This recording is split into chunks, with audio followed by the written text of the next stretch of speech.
Trading psychology. So friends, आज का हमारा टॉपिक है trading psychology, mastering your mind in the market. So friends, trading psychology क्यों important होती है एक ट्रेडर के लिए, एंड इसका मतलब क्या है इस ट्रेडिंग साइकोलॉजी का। सो फ्रेंड्स, आज मैं आपको ऐसे पॉइंट्स बताऊंगा जहां पर अगर आपने इन 5 पॉइंट्स पर कंट्रोल कर लिया, मैनेज कर लिया, इन 5 पॉइंट्स को सीख लिया, तो आप एक कंसिस्टेंटली प्रॉफिटेबल ट्रेडर बन जाएंगे for sure. So trading psychology का मतलब है कि अपने माइंडसेट को ऐसे कंट्रोल करना कि वो मार्केट डायनामिक्स की वजह से चेंज ना हो, और अपने इमोशंस को कंट्रोल कर पाए, इमोशंस को कंट्रोल कर पाए। कौन कौन से इमोशन होते हैं, इसमें आता है फियर, ग्रीड एंड इम्पल्सिवनेस। ये 3 ऐसे इमोशंस हैं जो बिगनिंग में ट्रेडर को बहुत ही ज़्यादा परेशान करते हैं। जो ट्रेडिंग है, इसमें सक्सेस बेस नहीं होती है किसी टेक्निकल एनालिसिस की वजह से, मार्केट एनालिसिस या किसी स्ट्रेटजी की वजह से, बट होती है because of the mindset of the trader. ये जो साइकोलॉजिकल फैक्टर्स होते हैं, ये 60 to 80% यहाँ पर ट्रेडिंग सक्सेस पे डिपेंड होता है, ट्रेडिंग साइकोलॉजी पे। सो जो ये ट्रेडिंग साइकोलॉजी होती है, ये इन्फ्लुएंस होती है हर किसी डिसीजन से जो हम बनाते हैं मार्केट में।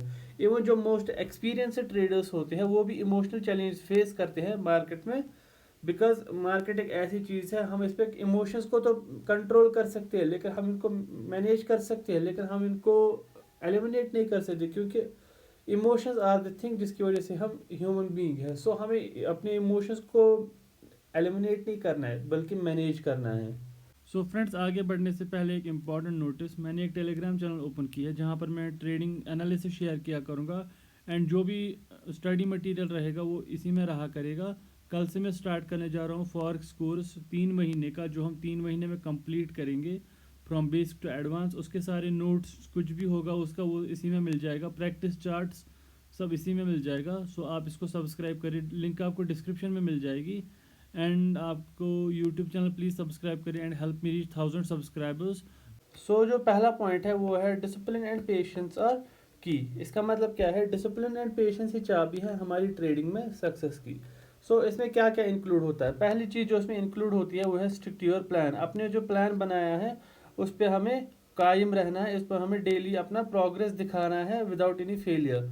जो अगर मैं आपको बता दूं, 90% ऑफ द न्यू ट्रेडर्स वो ऐसे होते हैं कि उनके पास कोई प्लान नहीं होता, जिसकी वजह से वो लैक ऑफ डिसिप्लिन शो करते हैं और एक स्ट्रेटजी से दूसरी स्ट्रेटजी पे जंप करते रहते हैं और कुछ फॉलो नहीं कर पाते कि number of trades per day limit, कुछ स्टॉप लॉस का लिमिट, टेक प्रॉफिट का लिमिट, कुछ वो फॉलो नहीं कर पाते। अनडिसिप्लिन ट्रेडर कहलाते हैं जो ये अपना प्लान नहीं बनाते। क्या कहलाते हैं? अनडिसिप्लिन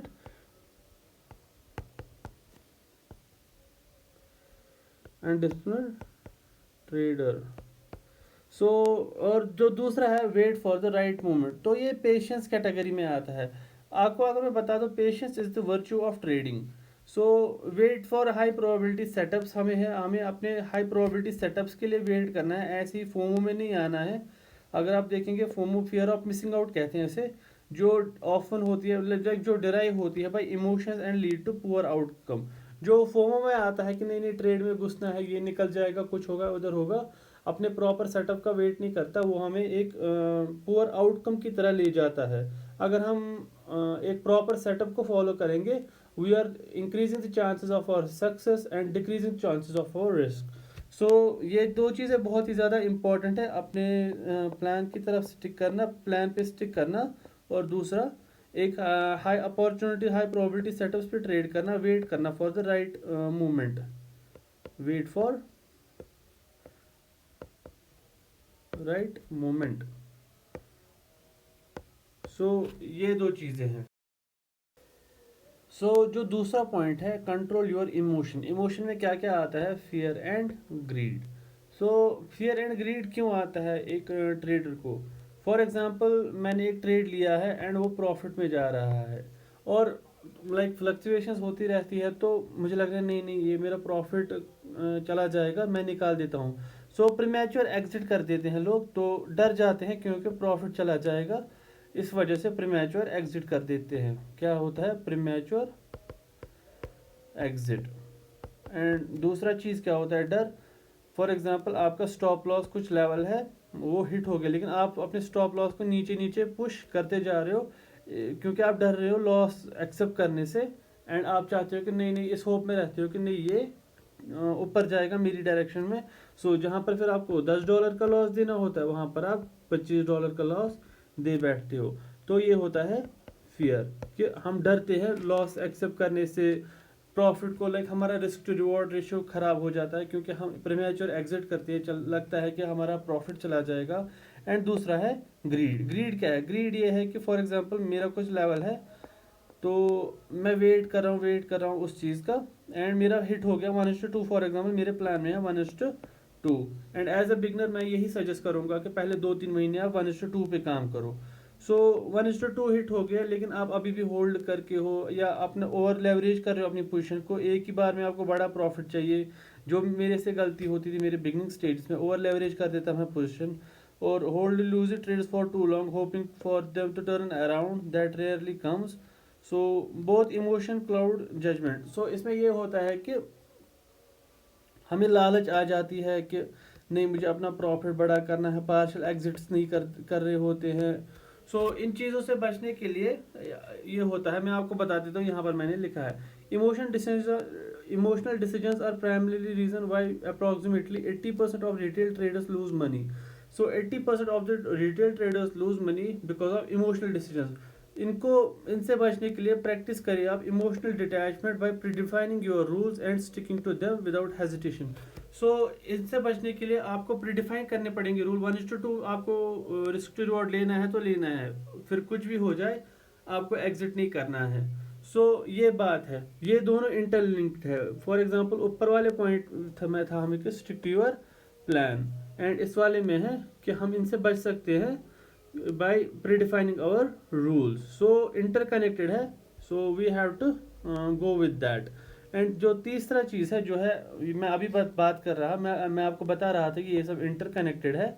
सो एम्ब्रेस करें आप रिस्क मैनेजमेंट माइंडसेट को। अगर आप फॉर एग्जांपल $10 लॉस दे रहे हैं, आपके लिए ज़रूरी बनता है कि आप $15 $20 इसके अगेंस्ट में प्रॉफिट ले। अगर आप ये रिस्क पे रख रहे हैं $10, तो प्रॉफिट आपको $15-20 तो करना ही है, क्योंकि लॉन्ग रन में यही आपको सस्टेन कराएगा मार्केट में।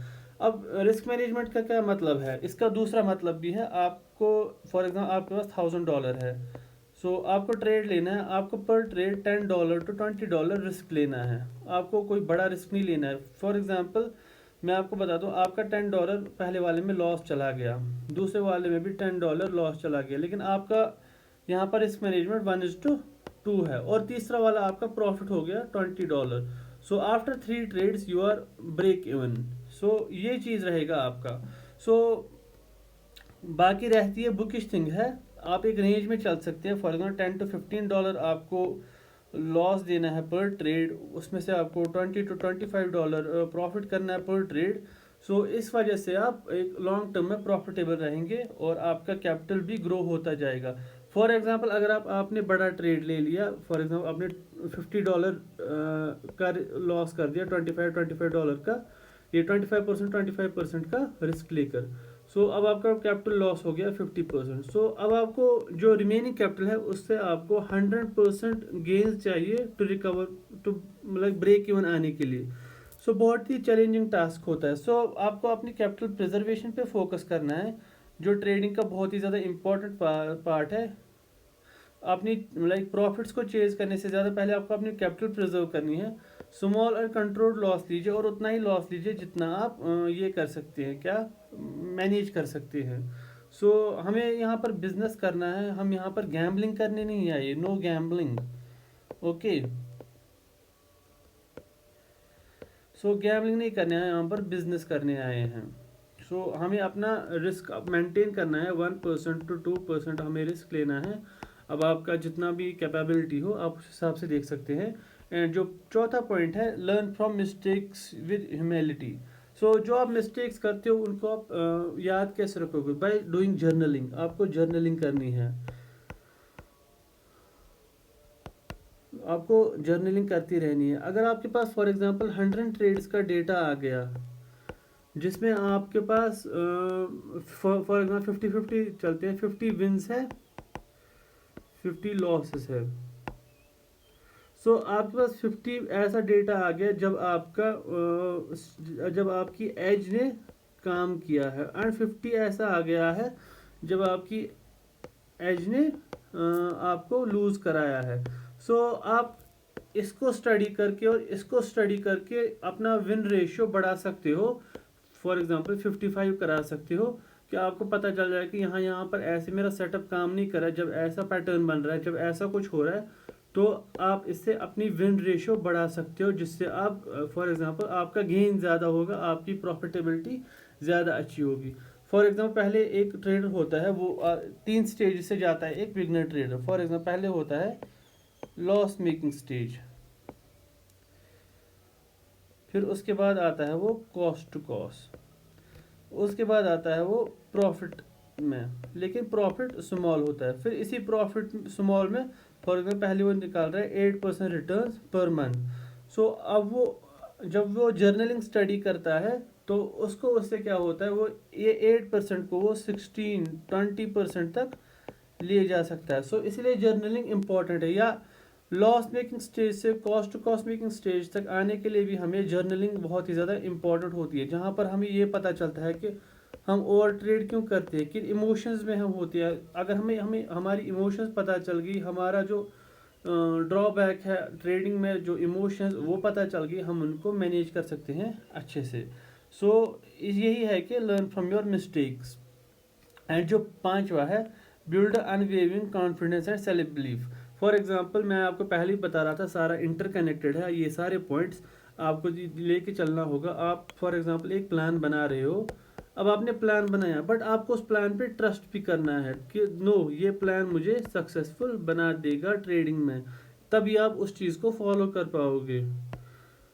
सो अगर आप ट्रस्ट नहीं कर पाओगे, आज आप एक स्ट्रेटजी यूज़ कर रहे हो, एक रिस्क मैनेजमेंट यूज़ कर रहे हो, कल आप कुछ और करोगे। सो आपको ये करना पड़ेगा, अपने ट्रस्ट करना पड़ेगा आपको अपने प्लान पे, और जो आप एनालिसिस कर रहे हो आपको उन पर ट्रस्ट करना पड़ेगा, और कंसिस्टेंटली स्मॉल विंस आपको एक्यूमुलेट करनी है। सो मतलब डेली डेली स्मॉल विंस करनी है, बड़े इसके लिए नहीं जाना कि आपने ओवर लेवरेज कर दी पोजीशन, और सेल्फ डाउट को एलिमिनेट करना है। आप कर सकते हो ये, हर कोई कर सकता है, बहुत सारों ने ऑलरेडी किया हुआ है, सो आप क्यों नहीं। सो आप ये मेंटेन कर सकते हो, और आप ये कंसिस्टेंटली प्रॉफिटेबल ट्रेडर बन सकते हो, और बैक टेस्टिंग करते रहो। For example 2-3 trades per day, 2-3 hours per day, अगर आपके पास मतलब कम टाइम है तो 2-3 ट्रेड्स पर डे, अगर आपके पास टाइम है तो 1-2 घंटे पर डे बैक टेस्टिंग किया करो, उसकी अलग से जर्नलिंग बनाओ, और वो सैटरडे संडे को एनालाइज किया करो कि कहाँ पर क्या क्या हो रहा है, कहाँ पर गलती हो रही है, कहाँ पर कैसा पैटर्न बनने पर मेरा ट्रेड नहीं चल रहा है, कहाँ पर कैसा पैटर्न बनने पर मेरा ट्रेड रिस्क रिवॉर्ड थोड़ा ज़्यादा दे रहा है। सो इसी हिसाब से आप कंट्रोल कर सकते हो। सो प्रैक्टिकल स्टेप जो मास्टर्स ट्रेडिंग साइकोलॉजी, पहला है कि develop a clear written trading plan. आपको दिमाग में नहीं रखना है कि मेरा तो प्लान है दिमाग में, मैं वही फॉलो करूँगा, मुझे लिखने की कोई ज़रूरत नहीं है। अपने एंट्री एग्जिट और रिस्क मैनेजमेंट को डिफाइन करो, डिफाइन रिस्क मैनेजमेंट। एंड तीसरा है आपको अपनी ट्रेड्स को रिव्यू करना है डेली बाय जर्नलिंग डेली करनी है। ये बहुत ही ज़्यादा इम्पॉर्टेंट चीज़ है। आप अगर नए हो, आपने अभी तक जर्नलिंग नहीं की है, आप 40 दिन तक, मैं आपको एक चैलेंज देता हूँ, आप 40 दिन तक कंसिस्टेंटली जर्नलिंग नहीं कर पाओगे, आपको बहुत ज़्यादा इश्यूज आएंगे। लेकिन अगर आप 40 दिन कर पाए तो आप कभी छोड़ोगे नहीं फिर जर्नलिंग। सो माइंडफुलनेस प्रैक्टिस करो by techniques like deep breathing, meditation, वो किया करो, और उतने मनी के साथ ट्रेड किया जितना आप एफर्ट कर सकते हो टू लूज़। इससे आपको साइकोलॉजिकल प्रेशर कम होता है, और आप एक रैशनल डिसीजन ले लेते हो मार्केट में instead of emotional decision. So conclusion यही है, आपको मैं ये कंक्लूजन पढ़ के सुनाता हूँ, बहुत ही ज़्यादा इंपॉर्टेंट है और मैंने अच्छे से लिखा है, आप भी पढ़ना। In the world of trading, strategy account for only 20% of your success, while psychology makes up to staggering 80%. Mastering your emotion is not just an advantage, ये advantage ही नहीं है, it is the pathway to achieve consistent returns and long term profitability. सो यहाँ पर भी बात आती है emotions की। कल्टिवेट डिसिप्लिन, हमें डिसिप्लिन रहना चाहिए, एक्सरसाइज करनी चाहिए patience, and maintain A unwearying focus on risk control. हमें अपने रिस्क कंट्रोल पे ऐसा फोकस होना चाहिए जो कभी टूटे ना। फॉर एग्जाम्पल इमोशंस में आगे ट्रेड लॉस हो गया तो हम अपना रिस्क मैनेजमेंट ही भूल गए, no not like that. Just as you invest in market analysis tools, अपने आप पे भी इन्वेस्ट करो, अच्छी से अच्छी बुक्स पढ़ो, वेबिनार ज्वाइन करो, ट्रेडिंग साइकोलॉजीज के वीडियो देखो, बहुत सारे पड़े हैं। सो उनको देखो, अच्छे से सीखो, एंड आप भी एक कंसिस्टेंटली प्रॉफिटेबल ट्रेडर बन सकते हो। सो फ्रेंड्स, अगर आपको ये वीडियो पसंद आया और आप ऐसे ही कंटेंट चाहते हो, सो आप कमेंट में डाल सकते हो। और अगर आपको ये पीडीएफ चाहिए तो आपको ये मेरे टेलीग्राम चैनल पे मिल जाएगी, जिसकी लिंक आपको डिस्क्रिप्शन में मिल जाएगी। And please do subscribe my channel family.